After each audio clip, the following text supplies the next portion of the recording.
thought I'd start by asking you a couple biographical questions.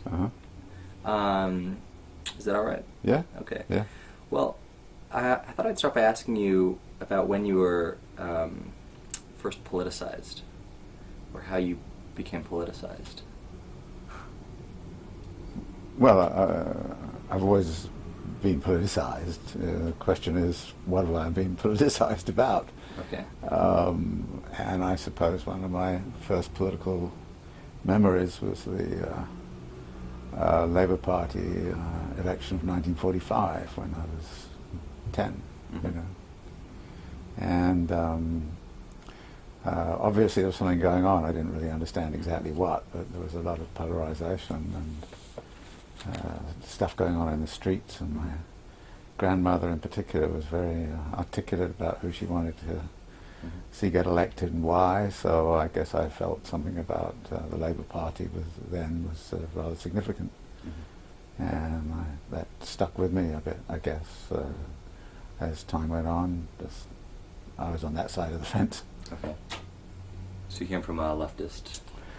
No, my parents weren't political at all. They never discussed politics. My father, when asked about it one day, said he didn't want to discuss politics because it divided people, and that was it. Right, that kind of thing. So we had no conversations about those things in our household.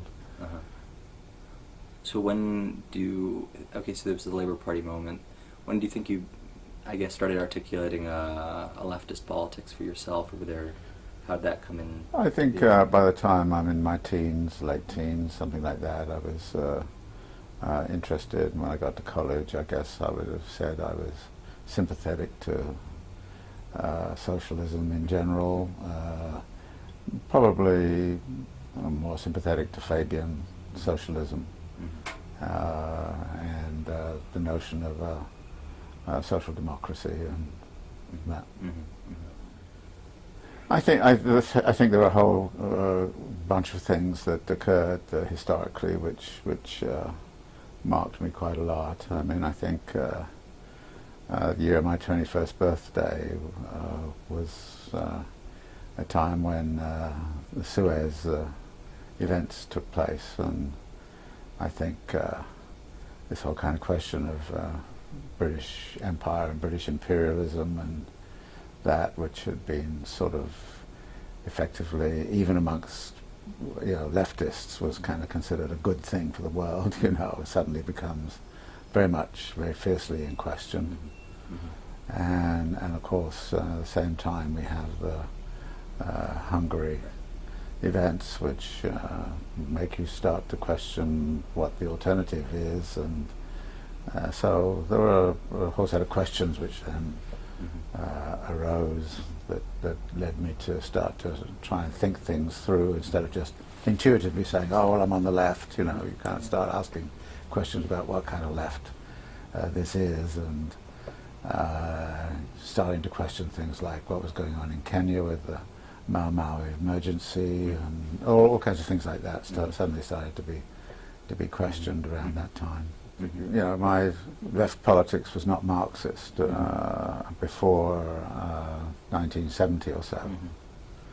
I mean, it was leftist, like I said, Fabian socialist, but in some ways it was certainly, Fabian socialism was kind of anti-communism, and wasn't too strong on Marx either. I mean, the tradition was that of the Webbs and with Titmus and all those kinds of people. So I only started to think about the Marxist alternative effectively when I was around 35 years old. And then that sort of, I was not automatically convinced by it. I just started to read it, and it more and more made sense, so I started to use it in a more positive kind of way. So it was a gradual period of me moving into a more Marxist perspective, part of which was forced by society. I mean, the fact is, when I started reading Marx, you only got to refer to Marx two times favourably, and you're then called a Marxist. Right. And for a while I resisted that, and then after a while I just gave up because everybody called me a Marxist. I never thought of myself particularly as a Marxist, right. but then you find yourself identified by everybody else as kind of... that kind of comes out in social justice in the city as well. Yeah, right, yeah. So I didn't feel, sort of, it was in my DNA or anything like that. It was more a matter of intellectual and practical conviction that led me into it. And to be honest, the criteria I used was how much does this make sense in relationship to the kinds of stuff I was studying around what was going on in Baltimore and what's going on in urbanization and so on. And I had to do quite a little of work to sort of bring Marxism into a position where it could look at that sort of stuff coherently. But the more I did that, the more it seemed to me this was a pretty good way to think about it. There's no question that '68 influenced me, but it influenced me more in retrospect, because at the time I really wasn't very actively participating in much of what was going on, and in some ways I was so busy writing this rather bourgeois book on explanation in geography that I kind of, I sort of pushed it all a bit to one side. But I think in retrospect I started to think about it, and one of the things that really struck me was how widespread it was. I was intrigued by, for example, what happened in Mexico City, and then there were other things going on. For instance, in '68 I went to Australia, and I went via Bangkok, and Bangkok was a riot. They wouldn't even let me into Bangkok because I had a beard and looked like I was an outside agitator.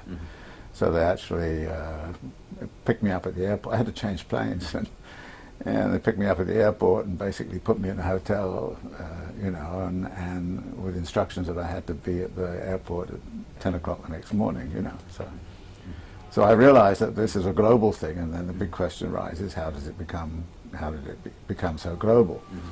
Which is a question that's still with us, how does movement somehow or other just suddenly proliferate globally, and what's the spatial relation between these movements in different places, and obviously different issues, but somehow or other something common is also involved.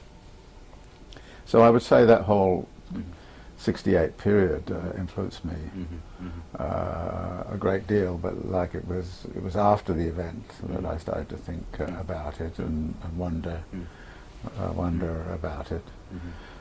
Other things, obviously, when I got to the United States, I think the anti-war, civil rights,